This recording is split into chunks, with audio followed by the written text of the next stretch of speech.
Everybody, I am in the process of adding a beaded applique to the bottom of my dress, and I thought I should make a quick video to show you guys how it is that I'm doing that. This is not a pretty video by any means, it's just me and my phone. So I had bought this fabric. I only bought 2 yards, but it is beautifully beaded. And I decided that it would be a good idea to make a dress and put this scalloped edge all along the bottom of the skirt. Now, of course, the skirt is rounded. So how do we get something that's square into a round? Well, it's not that simple. Well, it is simple, but it does require a lot of patience and a lot of pins.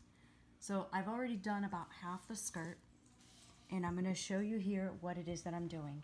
So I'm lining up the bottom of my scallop with the raw edge of my mesh. Here is my girl, her name's Victoria. So she is holding the dress form. She's the dress form that's holding the mesh dress for me. And I went ahead, lined up this short scalloped edge with the raw edge of the dress. So this is going to be the finished edge of my dress. So I started pinning that first. That's the most important thing. So I pin that through, and then I start to flatten it. So let me show you what I'm doing here. I pin, and then I flatten the design. This is the biggest design, so I want that to be nice and flat. And then I move on to the next one. I pin it, and then I straighten it and make it nice and flat. So what happens when you do that is you end up with a bunch in the middle because you're putting something square on something round. So how do we do that? Well, I took a look at this design, and it looks like I have this tiny little piece of flower that I can work with. But you can see how everything is so close.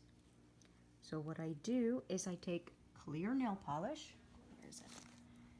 So I just take some clear nail polish. I paint it here, everywhere I'm gonna cut. When I flatten these two, I see that there's about that pinch that I need to cut out. So I'm going to put the phone down, bear with me, and I'm gonna cut this piece here, probably here, and then I'll show you what I do. Just put the phone down, sorry, I'm still here. As I said, this is not a pretty video. I used a nail polish that would dry fairly quickly. That way, I don't have to wait a long time.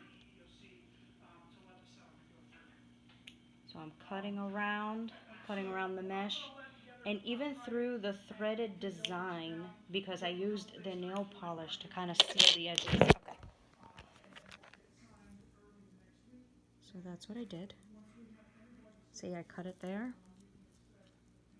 And that's the threads of the beading. So I cut it like that. So now, to get rid of that bubble that I showed you, now I can go ahead and lay piece number 1, piece number 2 on top. Doesn't matter whether you do left, right.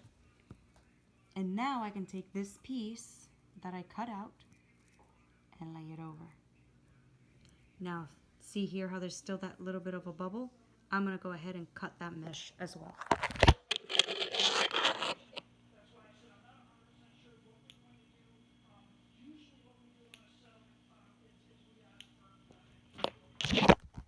Okay, so that's what I did. I cut out just a lot more. Make sure that when I lay this down, it's gonna be nice and flat. And now, look at how beautiful that lays. And now you can't even really tell. So then what I'll do is I'll pin this in place because I don't want to lose my place.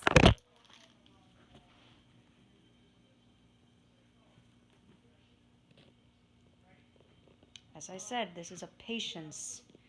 And this is a test of your patience for sure. And I will put a pin in every section that I've cut out. That way, I remember to stitch it back down, because the last thing you want is to think you're done with your project and then there's pieces flopping about.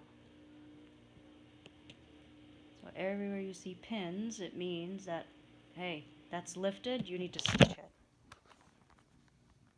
See, so now when I go around, I can sew it all around here and tack all of this back down. And then I continue this all the way around. I will end up having to blend these pieces because I only had 2 yards to work with. That's my 2-yard challenge. But I'll show you as you move through. Now you can see that I have scallop edges and my designs are going to be nice and flat. And that is all I wanted to show you on this little video. Oh, I gotta put another pin there. I hope this was helpful. When it's time for me to sew these together, I'll go ahead and make another quick video on how I go through and start stitching this down.